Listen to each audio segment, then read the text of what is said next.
Welcome to my channel कनपुरिया maths. आइए बच्चों, मैथ्स का एक क्वेश्चन देखते हैं। If root 3 tan theta is equal to 3 sin theta then find the value of sin theta. तो इससे हम लोग क्या करते हैं, स्टार्ट करते हैं। हम लोग के पास क्या है, रूट 3। अब देखिए tan थीटा को हम लोग क्या लिख सकते हैं, sin theta upon cos theta लिख सकते हैं। और यहां पर 3 sin थीटा लिखा हुआ है।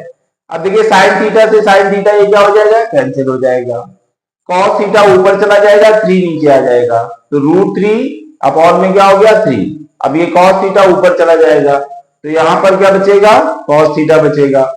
अब देखिए रूट 3 तो ऊपर ऐसे ही लिखा रहेगा, और 3 को हम लोग क्या लिख सकते हैं, रूट 3 इंटू रूट 3 लिख सकते हैं। अब यहाँ पे क्या है, cos थीटा। अब देखिए एक रूट 3 से एक रूट 3 कैंसिल हो जाएगा, तो cos थीटा की value 1 upon root 3 is equal to क्या हो गया, cos थीटा। cos थीटा की वैल्यू कितनी आई, 1 अपॉन रूट 3 आई। अब हम लोग एक ट्रायंगल फॉर्म कर लेंगे। ट्रायंगल फॉर्म करेंगे तो यहां पर ये 90 है, तो 90 की अपोजिट साइड हाइपोटेनस होती है। और अगर ये हम लोग थीटा लेते हैं तो इसकी अपोजिट साइड परपेंडिकुलर होती है, और ये बेस बेचारा बचता है। तो अब यहां से cos थीटा क्या होता है, बेस अपॉन आपका हाइपो होता है। तो बेस की वैल्यू कितनी है, यहां पर बेस की वैल्यू 1 है, और हाइपो की वैल्यू कितनी है, हाइपोटेनस की वैल्यू कितनी है, रूट 3। अब हमें p की वैल्यू निकालनी है, तो अब हम Pythagoras theorem h square is equal to p square plus b square Pythagoras theorem use करेंगे। तो h की वैल्यू हमारे पास में कितनी, रूट 3 का स्क्वायर, p स्क्वायर और प्लस b की वैल्यू हमारे पास में कितनी, 1। अब देखिए रूट 3 का स्क्वायर कितना होता है, 3, और इधर p स्क्वायर है, और 1 का स्क्वायर कितना हो जाएगा, 1। देखिए 1 उधर चला जाएगा तो 3 माइनस 1 2 हो जाएगा, तो p स्क्वायर की वैल्यू कितनी आ जाएगी, p स्क्वायर की वैल्यू 2 आ जाएगी। अब p स्क्वायर की वैल्यू 2 है, स्क्वायर हटेगा, स्क्वायर रूट लग जाएगा, तो p की वैल्यू कितनी आ गई, p की वैल्यू आपकी अंडर रूट 2 आ गई।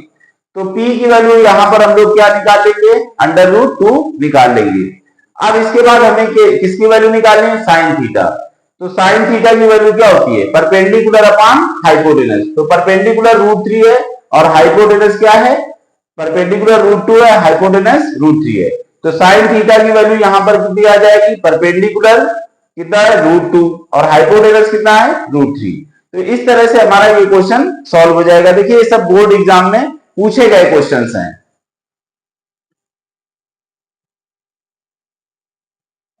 आइए बच्चों ये दूसरा क्वेश्चन देखते हैं। If A and B are acute angle such that sine A is equal to sine B then prove that A is equal to B.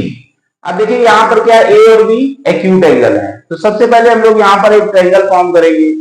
तो ट्रायंगल में देखिए ए और बी एक्यूट एंगल है, तो ये तो आपका 90 होता है, तो ये सी हो गया। अब ए आप इधर रख दो और बी आप इधर रख दो, तो दोनों एक्यूट एंगल 90 से कम होते हैं। तो यहां पर आपका क्या है, such that sine A is equal to sine B. तो गिवन है हमारे पास में sine A is equal to sine B, हमारे पास में गिवन है। तो साइन ए अगर ये एंगल लिया जाता है ए, तो ए अगर एंगल लिया जाता है तो यहां साइन में क्या होता है, अब देखिए एंगल ए लिया गया तो परपेंडिकुलर आपका क्या बनेगा, सामने वाली साइड बीसी, और साइन में क्या होता है, परपेंडिकुलर अपॉन हाइपोटेनस। तो एंगल ए लिया गया है तो परपेंडिकुलर आपका क्या बनेगा, बीसी, तो परपेंडिकुलर बीसी। और यहां पर एंगल अगर बी लिया गया है तो बी में परपेंडिकुलर क्या बनेगा, अगर ये बी एंगल लिया गया है तो सामने वाली साइड परपेंडिकुलर ये बनेगी, तो ये साइड कौन सी बनेगी, एसी या सीए। तो परपेंडिकुलर क्या बनेगी, एसी। अब साइन में क्या होता है, परपेंडिकुलर अपॉन हाइपोटेनस, तो परपेंडिकुलर ये दोनों के पता चल गए। अब देखिए हाइपोटेनस फिक्स होती है, हाइपोटेनस बदलती नहीं है, तो सी 90 डिग्री के सामने वाली साइड हाइपोटेनस होती है। तो यहां पर हाइपोटेनस क्या हो जाएगी, ए बी हो जाएगी, और यहां पर भी हाइपोटेनस क्या हो जाएगी, ए बी हो जाएगी। अब देखिए ये दोनों इक्वल हैं तो ये दोनों इक्वल हो गए। अब देखिएगा ए बी और ए बी दोनों यहां से क्या हो जाएंगे, कैंसिल हो जाएंगे। तो BC is equal to AC, BC आपकी ये है और एसी। अब किसी भी ट्रायंगल में अगर टू साइड इक्वल होती हैं तो उनके अपोजिट एंगल भी इक्वल होते हैं। तो बीसी एसी, तो बीसी का अपोजिट एंगल क्या होगा, बीसी का अपोजिट एंगल होगा, यहां पर देखिए बीसी साइड कौन सी है, बीसी, तो बीसी का अपोजिट एंगल क्या होगा, एंगल ए। और एसी, AC का अपोजिट एंगल क्या होगा? AC का अपोजिट एंगल B।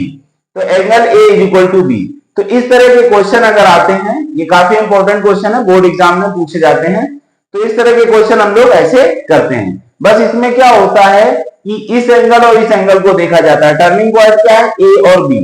अगर A के सामने वाली साइड क्या होगी? परपेंडिकुलर, और यहाँ B के सामने वाली साइड परपेंडिकुलर। हाइपोटेनस आपका फिक्स होता है, वो 90 के अपोजिट साइड, और जो तीसरी साइड बचती है वो बेस हो जाती है। तो इस तरह से क्वेश्चन को हम लोग सॉल्व करते हैं।